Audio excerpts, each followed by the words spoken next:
Hello বন্ধুরা, আশা করি আপনারা সবাই ভালো আছেন। তো বন্ধুরা, আপনারা অলরেডি জেনেছেন যে অনলাইনে ভোটার নিবন্ধন মানে নতুন ভোটার তালিকা তৈরি এগুলো শুরু হয়েছে। তবে আমি বন্ধুরা আজকে দেখাবো যে আসলে নতুন ভোটার হতে গেলে আপনার কী কী কাগজপত্র এগুলো লাগবে সেই জিনিসটা আমি আপনাদেরকে আজকে জানাবো।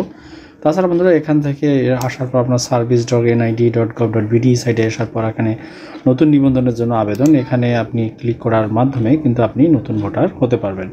দেখুন, এখানে আসার পর এখানে পুরো নাম, জন্ম তারিখ এরা দেওয়ার পর এটা যথারীতিভাবেই কিন্তু এখানে নিবন্ধনের মাধ্যমে কিন্তু ভোটার হওয়া যায়। যদিও আজকে আমার ভিডিও টপিক এটা না, তারপর আমি জাস্ট এটা প্রথম অবস্থায় আপনাদেরকে দেখাই দিলাম। আপনাদের জন্য যেটা নতুন ভোটার হতে যা যা লাগবে সেটা দেখুন বন্ধুরা, আমি এখানে রেখেছি আপনাদের জন্য। দেখুন, আমি একটু বড় করে দেই। যখন আপনারা অনলাইনে আবেদন করবেন, অনলাইনে আবেদন করার পর আপনাদের এই জিনিসগুলো নিয়ে কিন্তু আপনাদেরকে অনলাইনের আবেদন কপি এবং এই যে জিনিসগুলো এখানে দেখা যাচ্ছে এই জিনিসগুলো নিয়ে কিন্তু আপনাকে ফার্স্ট টাইম ইউনিয়ন পরিষদে যেতে হবে। ইউনিয়ন পরিষদে যাওয়ার পর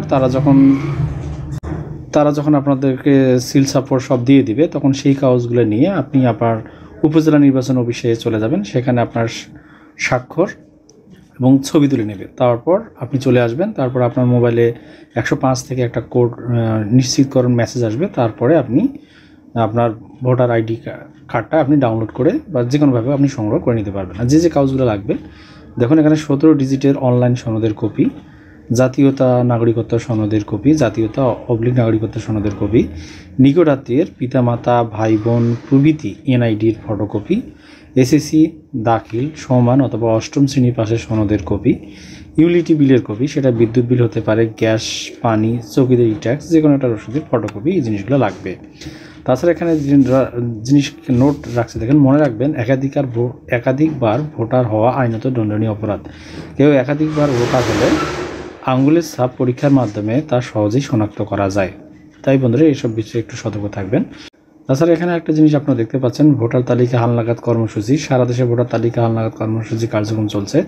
যাদের জন্ম 1 জানুয়ারি 2007 বা তার পূর্বে এবং বিগত হালনাগাদে যারা বাদ পড়েছেন বা অন্য যে কোনো কারণে ভোটার তালিকার নাম অন্তর্ভুক্তি করতে পারেননি, তারা আগামী 31শে ডিসেম্বর 2024 তারিখের মধ্যে সংশ্লিষ্ট উপজেলার থানা নির্বাচন অফিসে গিয়ে ভোটার হতে পারবেন।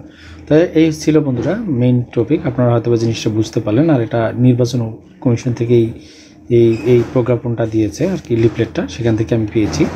আপনারা যারা ভোটার হতে চাচ্ছেন তারা অতি শীঘ্রই এটা আপনারা করা শুরু করে দেন। ঠিক আছে বন্ধুরা, আজকে এখানে ধন্যবাদ।